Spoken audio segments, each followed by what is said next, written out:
Into, usages of into. Into का प्रयोग जो इनटू के प्रयोग हम लोग पढ़ेंगे। इनटू का किस अर्थ में प्रयोग होता है, किस अनुवाद के रूप में? इसका होता है मे के रूप में, ठीक है, मे। लेकिन ध्यान दीजिए इन का भी प्रयोग मे के अर्थ में होता है, के भीतर के अंदर के रूप में। इसका भी सेम प्रयोग होता है, मे के भीतर के अंदर। लेकिन इनटू का प्रयोग, जैसे इन का प्रयोग स्टेबिलिटी को दर्शाता है, स्थिरता को, लेकिन इनटू इन का प्रयोग, और इनटू का प्रयोग क्या दिखाएगा? इनटू का प्रयोग दिखाएगा गति को, स्पीड को। किसको दिखाएगा? स्पीड यानी फास्ट गति को, तेज गति को दर्शाएगा, ठीक है। जैसे एग्जांपल, तो इसका हम पहला लिखेंगे, हाँ, ए। इनटू का प्रयोग किसमें होता है? तेज गति से, तेज गति से परिवेश को दिखाने के लिए, तेज गति से परिवेश को दिखाने के लिए किसका प्रयोग होता है? इनटू का। इसकी अंग्रेजी नहीं लिख रहे हैं, आपको हिंदी में समझना तो लिखिए, तेज गति से परिवेश को दिखाने के लिए। तो कैसे? जैसे देखिए, अगर हम बोले एग्जांपल 1, वह अपने कमरे में तेजी से आया। यहां पे बता भी रहा है कि तेजी से आया, तो कैसे होगा? देखिए, ही पास्ट इंडेफिनिट, ही केम, क्या इन होगा कि इनटू? तेजी से प्रवेश किया, तो जहां पे स्पीड तेज हो वहां पे क्या होगा? इनटू। ही केम इनटू किसके कमरे में? अपने कमरे में। हिज रूम, ही केम इनटू हिज रूम, कैसे किया? तेजी से, फास्ट। फास्टली, कोई फास्टली जो है एडवर्ब नहीं होता है, फास्ट का फास्ट ही होता है, तेजी से। फास्टली अगर आप लिखते हैं तो फास्टली कोई वर्ड नहीं है, फास्टली नहीं होता है, क्या होता है? फास्ट। फास्ट मतलब तेज भी और तेजी से, दोनों सेम ही है, तेज या तेजी से के लिए fast. He came into his room, fast हो गया। या नहीं तो अगर मान लीजिए फास्ट नहीं भी लिखिएगा तो भी इसका यही मीनिंग होगा। ही केम इनटू हिज रूम का मतलब क्या होगा? कि वो अपने रूम में तेजी से प्रवेश किया या तेजी से आया, ठीक है, कमरे में ना। अच्छा, दूसरा इसमें एग्जांपल एक और देखते हैं। जैसे कोई मेढक कुएं में प्रवेश करेगा, तो मेढक कुएं में कैसे जाता है? आराम से जाता है, छलांग लगाता है। तो अगर हम लिखेंगे कि दूसरा एग्जांपल, मेढक कुएं में कूदा। कूदना का काम कैसे होता है? फोर्स के साथ, तेजी के साथ। तो मेढक के लिए द फ्रॉग क्या किया? जंप किया। पास्ट टेंस है तो verb two. The frog jumped into the well. In the well होगा कि इनटू द वेल? इनटू क्यों होगा? क्योंकि फोर्स के साथ, गति के साथ जा रहा है, तो क्या होगा? Into the well. एग्जाम में क्या रहेगा? देखिए, एग्जाम में ऐसे रहेगा, द फ्रॉग जंप्ड, यहाँ पे ब्लैंक रहेगा, खाली स्थान, और रहेगा द वेल। यहाँ क्या लिखिएगा? इनटू। वहां हिंदी में लिखा रहेगा, हिंदी लिखी हुई नहीं रहेगी, लिखा रहेगा द फ्रॉग जंप्ड, खाली स्थान द वेल। तो आपको दिमाग लगाना है कि मेढक जो कुएं में छलांग लगाएगा, तो छलांग कैसे लगाया जाता है? तेजी से, फोर्स के साथ। और तेजी से वाला में अगर किसी में प्रवेश करते तो कौन सा प्रीपोजिशन? Into, etcetera. ये हो गया। और इनटू का क्या प्रयोग होता है अभी देखेंगे। यहां तक पहले लिखिए, ऊपर से देखने में वो बदल जाए तो उसमें क्या होगा? इनटू। जैसे अंग्रेजी का अनुवाद करके हिंदी बनाना है, माने अंग्रेजी को अनुवाद किस में करना है? हिंदी में, तो ऊपर से स्वरूप बदल जाता है। तो अगर हम बोलेंगे, इसमें लिखेंगे, जब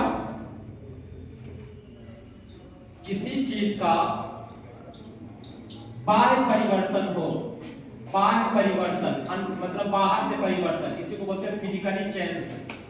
फिजिकली चेंज्ड या फिजिकली चेंजिंग जब हो, बाह्य परिवर्तन हो, शारीरिक रूप से, माने दिखने में लगे कि कुछ परिवर्तित हो गया है, तो वहां पे क्या लगेगा? वहां पे लगेगा इनटू। जब किसी चीज, किसी पानी वाष्प में बदल गया, पहला। दूसरा एग्जांपल,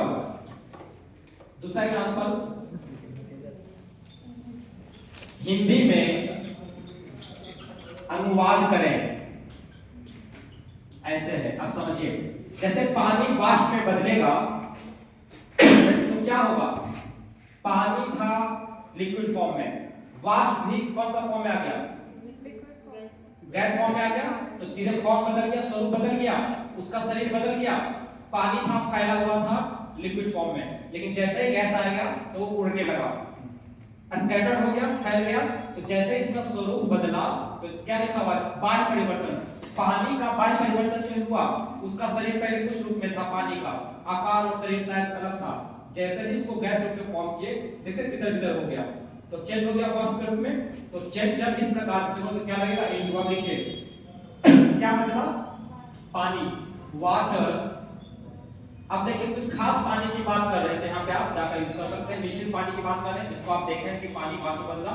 द वाटर चेंज्ड, किसमें बदला? वाष्प में, तो इनटू लगेगा, परिवर्तित हो गया, शरीर बदल गया। द वाटर चेंज इनटू क्या? वेपर। VAPOUR, वेपर मतलब वाष्प। द वाटर चेंज इनटू वाष्प, वेपर।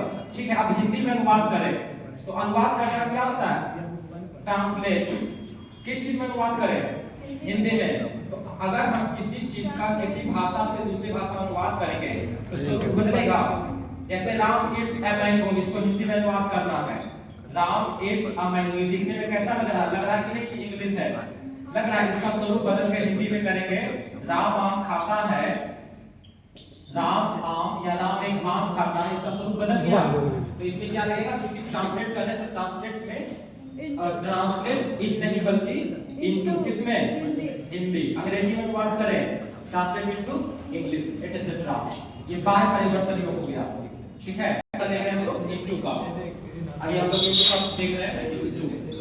तो देखिए कल बताए थे कि जब कोई वस्तु जिस चीज के लिए बनी है, जिस चीज में रखने के लिए बनी है, तो उसमें क्या लगेगा? इन। लेकिन अगर उसमें जिस चीज के लिए वो नहीं बनी है, उस चीज में रखी गई है वस्तु, तो क्या लगेगा? इनटू। कैसे समझिए, इसको लिखिए। जब वस्तु उसी चीज में रखी जाए, उसी चीज में रखी जाए जिसके लिए वह बनी है, तो क्या लगेगा इसमें? इनटू। इनटू लगेगा। तो बनी है तो उसमें कौन सा प्रीफिक्स लगेगा? उसमें इन लगेगा। लेकिन इसके विपरीत, लेकिन इसके विपरीत दूसरी चीज में रखी जाए, हाँ दूसरी चीज में डाल, दूसरी चीज में रखी जाए तो क्या लगेगा? इनटू लगेगा। इसको लिखिए, इन डाल लेते हैं। किसी बोतल में पानी रखा हुआ है तो क्या होगा? The water is in the bottle. एक बात बताइए, बॉटल किस बॉटल में पानी रखा जाता है? पानी रखने के लिए होता है ना बॉटल, बॉटल पानी रखने के लिए होती है। तो इसमें क्या लगेगा? इन। लेकिन अगर किसी बॉटल में बालू रख दिया जाए, the sand is in the bottle, ये सही है? बॉटल में बालू रखा जाता है? नहीं, तो यहाँ पे क्या होगा? इनटू। क्या होगा? इनटू। ये वाला सही होगा। क्यों? जैसे पानी रखा जाता है बोतल में, यानी कुछ बोतल्स ऐसे होते हैं जिसमें पानी रखने योग्य होता है, पानी रखने के नहीं बनता है, लेकिन कभी कभी क्या करते हैं, उस पानी को फेंक दिए और उस बोतल में किसी का बालू चुरा कर डाल दिए। तो बालू तो रखने के लिए नहीं है बोतल, लेकिन हम रख रहे हैं, तो यहाँ पे कौन सा प्रीफिक्स लगेगा? Into, etcetera. ये हो गया।